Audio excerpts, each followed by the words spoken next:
Media Magazine, March 2021. Yashahime translation done by Ayurya.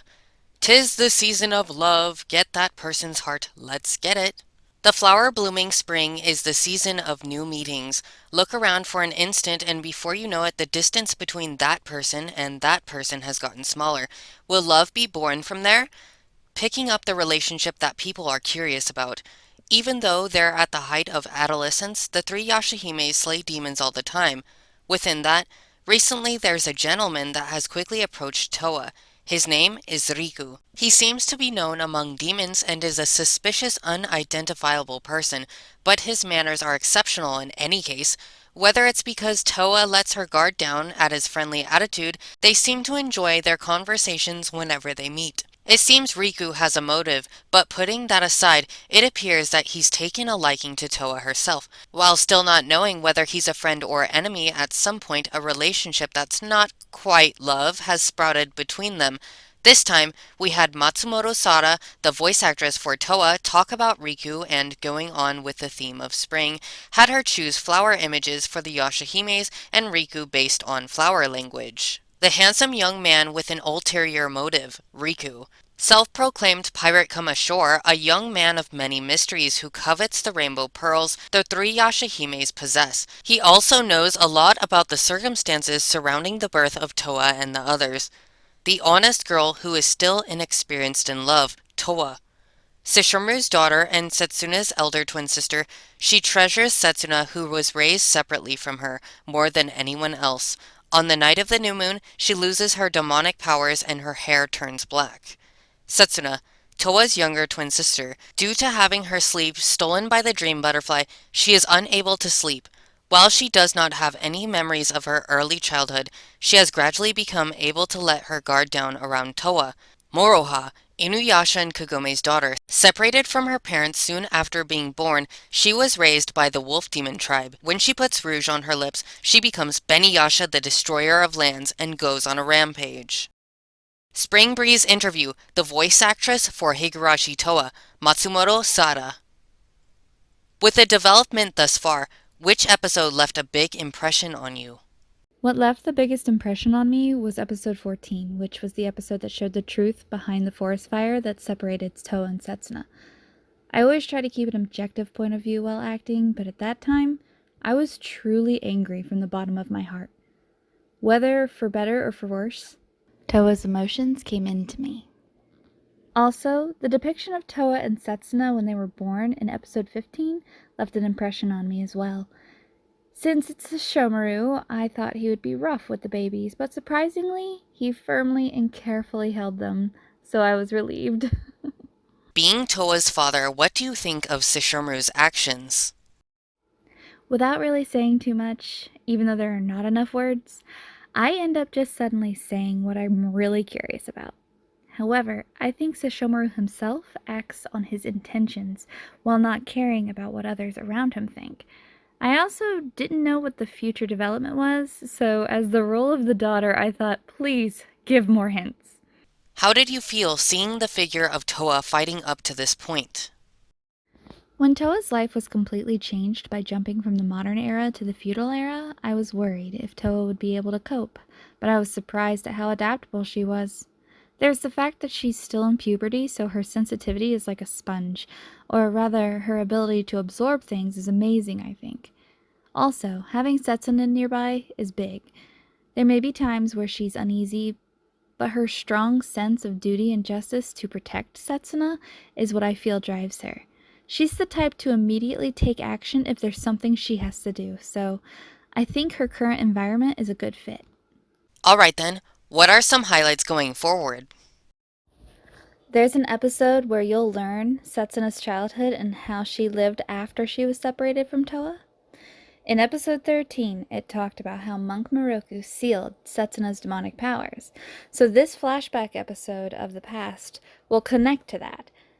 After episode 20, the fragments scattered throughout the story thus far will gradually come together as one, so there's a lot of information packed in that you can't miss. I think viewers have been in suspense following the mystery of the story, so please look forward to the final stage of the development. Will the scheming man's approach work on the dense princess? Toa and Riku affinity investigation. I'm weak against boys like Riku. So if someone continuously came to me saying I'm interested in you, it would make my heart beat fast. Riku moves understanding that mentality, and I think he's good at setting up the mood when approaching Toa. I think right now, based on where he stands, he makes spur of the moment decisions on how to act. He's mysterious, but he smiles periodically, and even though he's vague, he has a maternal appeal. He's a very charming and sly character. By the way, if Riku were in the modern era, what sort of occupation would he be suitable for? He's a sweet talker, so the first thing that comes to mind is a swindler. There was a scene where he showed a magic technique, so I think work in the entertainment field would also fit Riku. He also seems suitable to be an actor. He's got natural talent and can turn into any person. Then, conversely, I think strict jobs would also suit him. If he were a school teacher, I have a feeling he would be popular with the students. The part of Riku that makes one swoon. He completely reeks of danger. Riku's mysteriousness is appealing. He also met Kagome before she gave birth to Moroha, but he looked the same as he does now. The part of Toa that makes one swoon. She tries her hardest and is pure cuteness. Losing her demonic powers on the night of the new moon, Toa becomes worried about Setsuna. Different from usual, she shows the weak side of a regular girl. Try heart-pounding flower and date plan. What flower comes to mind for Toa, Setsuna, Moroha, and Riku? Setsuna is the evening primrose. Setsuna is an evening primrose, which in flower language means silent affection. The evening primrose goes unnoticed and quietly blooms at night. Having her sleep stolen by the dream butterfly, I think it overlaps with the figure of Setsuna being the only one awake after everyone else has fallen asleep for the night. Toa is the lily. Toa is a lily, which in flower language means pure. While watching reality change before her eyes, I think the word pure fits Toa perfectly, as she acts with a pure sense of justice and duty. That sense of not being tainted by anything is also like a lily. Moroha is the status. Moroha is a status, which in flower language means endless memories. Born as Inuyasha and Kagome's child, I think Moroha's existence is blessed. The things Moroha inherited from her parents are within her as endless memories. That's what I imagined. Riku is the anemone. Riku is a purple anemone, which in flower language means I will believe in you as I wait.